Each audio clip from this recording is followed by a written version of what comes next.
नमस्कार, मैं हूं आशीष चित्रांशी और आप देख रहे हैं द न्यूज लॉन्च। पंजाब और हरियाणा हाई कोर्ट से एक बड़ी खबर है और ये खबर हरियाणा विधानसभा चुनाव 2024 से जुड़ी हुई है। जिस चुनाव में कांग्रेस की एक तरफा जीत सभी राजनीतिक पंडित बता रहे थे, भाजपा की करारी हार बताई जा रही थी, मोदी की रैलियों में 5,000 10,000 लोगों का आना भी मुश्किल हो रहा था।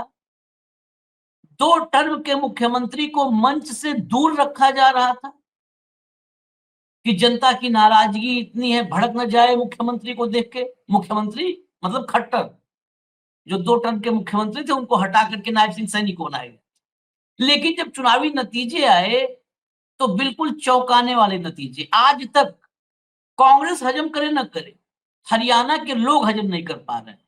और हरियाणा के लोग हजम नहीं कर पा रहे, इस बात को पूरी जिम्मेदारी से इसलिए कह रहा हूं क्योंकि उस चुनाव में मैं हरियाणा में करीब 20 दिन तक था और चुनाव के नतीजे आने के बाद हरियाणा की खापों से लोग हमसे मिलने आए कि आप तो इतने दिन थे, आखिर ऐसा कैसे नतीजा आ गया, आपने कुछ अलग देखा था क्या?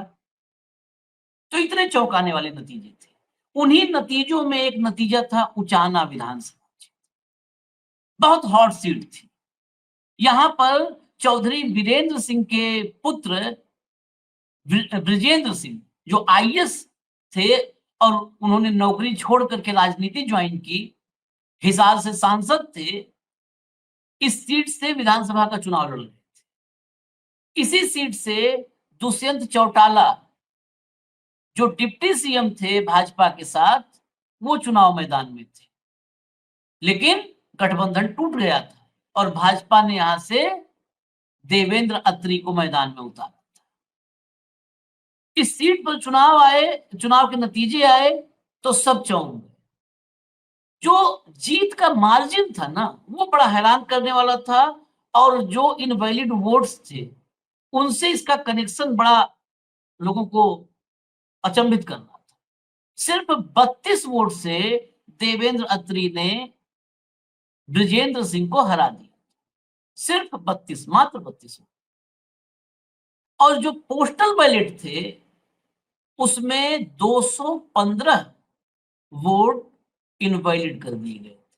215। मैं आपको बताऊंगा कि पोस्टल बैलेट कितने थे, उसमें उसका ट्रेंड क्या था। उसमें ब्रिजेंद्र सिंह को बड़ा तगड़ा लीड मिल रहा था। उसमें करीब करीब जो बैलेट पोस्टल बैलेट थे, वो उसमें एक तरफा वोट ब्रिजेंद्र सिंह को जा रहे थे। वहां 215 बैलेट वो इनवैलिड कर दिए गए। इस पर हाई कोर्ट गए, पंजाब और हरियाणा हाई कोर्ट पहुंचे ब्रिजेंद्र सिंह। पूरे निर्वाचन पर उनकी याचिका थी। बाद में उनको एक अनुमति मिली कि याचिका में संशोधन कर पाए, तो उन्होंने बड़ी समझदारी याचिकाओं पर सुनवाई, अभी तक देखिए साल भर हो गया, अभी सुनवाई, अभी तारीखें लग रही हैं, अभी बुलाया जा रहा है। तो जल्दी सुनवाई पूरी हो जाए इसलिए ब्रजेंद्र सिंह ने अपनी याचिका में संशोधन किया और कहा पूरा मत जांचो, जज साहब सिर्फ 215 वोट का जांच करवा दो जो इनवैलिड किया गया है। वो पोस्टल बैलेट सामने आएंगे, सामने रखा जाएगा, पता चल जाएगा, सब पता चल जाएगा, दूध का दूध पानी का पानी हो जाएगा। देवेंद्र खत्री, जो विजेता वहां के 32 वोट के थे, उनको कोर्ट ने कई बार, क्योंकि दूसरे पक्ष को बुलाया, वो बार बार बहाना बनाते रहे, कोर्ट में नहीं आते रहे। बाद में हाई कोर्ट सख्त हो गया, बिल्कुल कड़ी फटकार लगाई, अल्टीमेटम दिया उनको कि ये तारीख आखिरी, इस पे आना ही पड़ेगा। आए। फिर देवेंद्र अत्री ने, भाजपा के प्रत्याशी ने, यानी भाजपा ने एक याचिका लगा दी। किस चीज के लिए? ब्रिजेंद्र सिंह की याचिका खारिज की जाए, इसके लिए याचिका लगाई। जो मैंने लिखा था मैं, आप देखिए कि बीजेपी गिनती से भाग रही थी, सिर्फ 215 वोटों की गिनती होनी थी और सिर्फ 215 वोटों की गिनती होगी आगे क्या, और उससे बीजेपी भाग रही थी, भागने की तैयारी में थी, लेकिन भाग नहीं पाई। ये अपील लेकर के गए देवेंद्र अत्री की ब्रिजेंद्र सिंह की याचिका खारिज कर दी जाए। जिसमें वो कह रहे हैं कि खाली 215 इनवैलिड वोट चेक करवा दो भाई, इतने के लिए कौन सा क्यों भाग रहे हो? लेकिन पंजाब और हरियाणा हाई कोर्ट ने जबरदस्त झटका दिया है, जो खबर है। जो अत्री जी, देवेंद्र अत्री की जो याचिका थी, उस याचिका को खारिज कर दिया। खत्म, कोई सुनवाई नहीं, नहीं खारिज होगी। और मुश्किल से 60 घंटे का वक्त है, क्योंकि 20 तारीख खत्म हो गई, 21 और 22 तारीख 2 दिन बचता है। 23 तारीख को इस मामले पर ब्रजेंद्र सिंह को कोर्ट में बुलाया गया।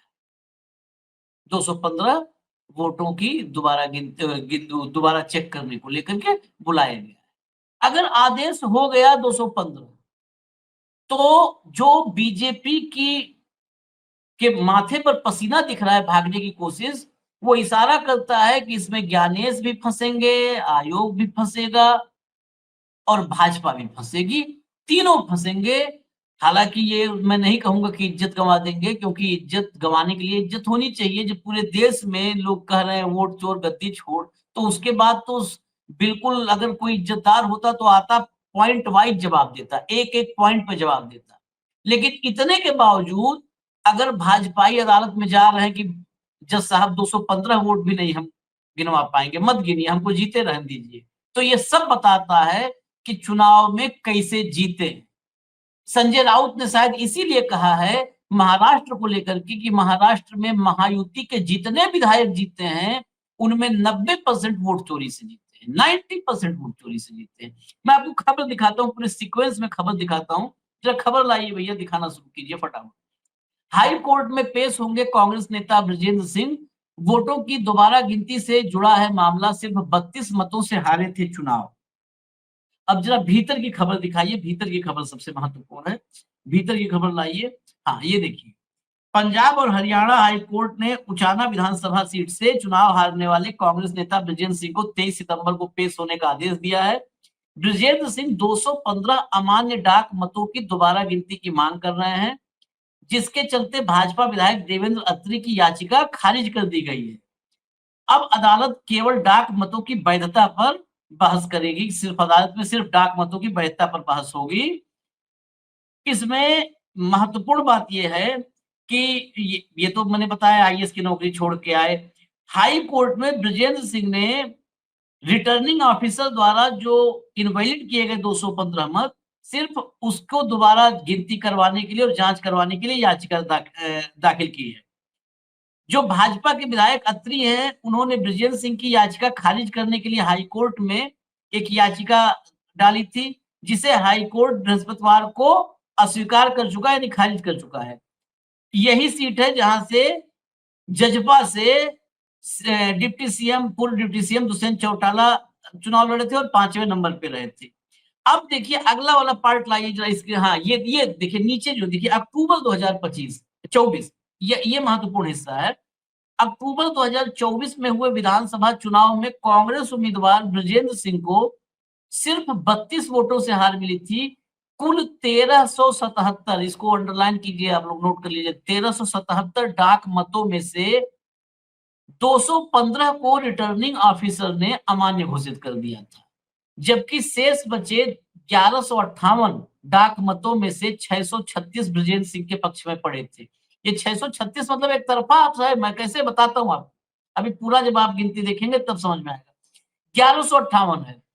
1158 में 636 वोट ब्रजेंद्र सिंह को अकेले मिले। ब्रजेंद्र सिंह को 1158 में से 636 घटाइए तो 522 वोट बचते हैं। 522 522 वोटों में जो जीता हुआ प्रत्याशी देवेंद्र अत्री वो है, जो 32 हजार वोट पाए वो हैं, जो दुष्यंत चौटाला जो डिप्टी सीएम राज्य का चुनाव मैदान में गया था वो है, वो सब है 522 में। उसमें यानी अत्री को अगर मैं मोटा मोटा आप मानिए, एग्जैक्ट बाकी उनका नहीं है कि 522 में किसे कितना था, इसमें डिटेल नहीं रिपोर्ट में, लेकिन 400 के आसपास वोट मिला होगा। यानी 250 वोट से तो इतने पे जितना इनवैलिड के बाद बचा उसमें डिफरेंस क्रिएट कर दिया ब्रजेंद्र सिंह। और 215 को इनवैलिड किया गया। जीत हार का अंतर 32 है। जो पोस्टल बैलेट का ट्रेंड एक तरफा ब्रजेंद्र सिंह के पक्ष में है। 32 तो 100 वोट में कवर हो जाए और जीत जो है हार में बदल जाए, हार जीत में बदल जाए। तो ये अगली लाइए जरा आगे, इसमें अगर कुछ है वो भी दिखा दीजिए, अगर मीडिया रिपोर्ट का कोई हिस्सा हो आपके पास तो वो दिखा दीजिए, नहीं तो मैं आपको बताता हूँ। इसमें बेसिकली उचाना के परिणाम को लेकर के जब हाई कोर्ट गए ब्रजेंद्र सिंह, तो जुलाई में इसमें हाई कोर्ट ने उनको संशोधन करने के लिए अनुमति दे दी और फिर इन्होंने संशोधन करके कहा कि सिर्फ 215 की गिनती कर दो। हाई कोर्ट ने यह भी माना, ये स्टेटमेंट आप समझिए कि हाई कोर्ट का अभी, हालांकि फैसलों से आजकल डर लगता है, लेकिन जो सुनवाई के दौरान रुख रहा है वो रुख बताता है कि हाई कोर्ट को संदेह कितना तगड़ा है। हाई कोर्ट ने माना कि याचिकाकर्ता ने अन्य सभी आधारों को छोड़ते हुए केवल मतगणना की मांग पर ध्यान केंद्रित किया है ताकि मामला शीघ्र निपट सके। कोर्ट ने इसे दुर्भावना नहीं माना और कहा कि यह प्रतिनिधित्व कानून और संविधान के विरुद्ध नहीं है। ब्रजेंद्र सिंह के वकील ने कहा कि याची अब सिर्फ 215 डाक मतों की अनुचित अस्वीकृति को लेकर संतुष्ट होना चाहता है और उसी आधार पर याचिका आगे बढ़ाना चाहता है। यहाँ पर देवेंद्र अत्री बीजेपी की तरफ से जो वकील आए, उन्होंने इस संशोधन का विरोध किया और कहा ट्रायल शुरू होने के बाद याचिका में संशोधन नहीं किया जा सकता। भाई 215 का सवाल है, किस बात का विरोध? इसमें तो आपको हंसी खुशी तैयार होना चाहिए। अब जरा मैं आपको बताऊं इस सीट पर कितना वोट किसको मिला था, तब आप इसको कैलकुलेट कीजिएगा। देवेंद्र अत्री इनको मिले 48,968 वोट, 48968, और ब्रजेंद्र सिंह को मिले 48,936 वोट, 48936, सिर्फ 32 वोट कम। तीसरे नंबर पर यहां पर वीरेंद्र थे, उनको मिले, तीसरे नंबर वाले को यहां मिले 31,456 वोट। चौथे नंबर पर विकास थे, 13,458 वोट मिले और पांचवें नंबर पर पूर्व डिप्टी सीएम दुष्यंत चौटाला थे, 7,950 वोट, जो हार गए। 7,950 वोट पा करके हारे नहीं, जमानत नहीं बची, जमानत जब्त हो गई। तो अब इसी 32 वोट का हिसाब किताब होना है। 23 तारीख को अदालत में ब्रजेंद्र सिंह के सामने जज साहब क्या फैसला सुनाते हैं, क्योंकि देवेंद्र अत्री की याचिका अब खारिज हो चुकी है। उसी पर चुनाव आयोग की भी नजर है, उसी पर भाजपा की भी नजर है, उसी पर ज्ञानेश कुमार की भी नजर, क्योंकि ब्रजेंद्र सिंह के पास खोने के लिए कुछ नहीं है, वो तो ऑलरेडी चुनाव हारे। और चिंता किसको होगी? अगर सामान्य, हम लोग के पास जो सामान्य बुद्धि है उससे सोचें तो चिंता उसी को है ना जो कह रहे 215 वोट भी नहीं गिरने देना चाहिए, साहब इनकी याचिका खारिज कर दीजिए, साहब खारिज करिए, मत गिरने दीजिए। उसकी स्थिति आप कल्पना कीजिए। तो जब ऐसे एक एक सीट पर, हालांकि ऐसे जब ऐसी स्थिति है और एक सीट पर भी अगर मुझे लगता है बेईमानी निकल आए तो पूरे प्रदेश का चुनाव रद्द होना चाहिए, पूरे प्रदेश के चुनाव। हम लोग अक्सर डिबेट में चर्चा करते हैं कि घर में गृहिणी वो पूरा भगोना नहीं पलटती है, पतीला पूरा नहीं पलटती है चावल पका है कि नहीं पका है देखने के लिए, उसमें से एक दाना निकाल के चेक हो जाता है। अगर एक सीट पे बेईमानी गड़बड़ झाला हुआ है, एक सीट पर रिटर्निंग ऑफिसर ने कुछ गड़बड़ी की है, आयोग की तरफ से गड़बड़ी की गई है, आयोग के अफसरों की तरफ से गड़बड़ी की गई है, तो फिर पर्याप्त है ये संदेह करने के लिए कि पूरे हरियाणा में बेईमानी हुई होगी और बेईमानी से जीत मिली होगी। खैर, हमें अभी इजाजत दीजिए, लेकिन नजर रखिए 23 तारीख को सुनवाई का जो भी अपडेट होगा वो हम आप तक लेकर के आएंगे तत्काल, जैसे ही वहां सुनवाई पूरी होगी तत्काल लेकर के आएंगे। फिलहाल इजाजत दीजिए, न्यूज लॉन्चर देखते रहिए, नमस्कार।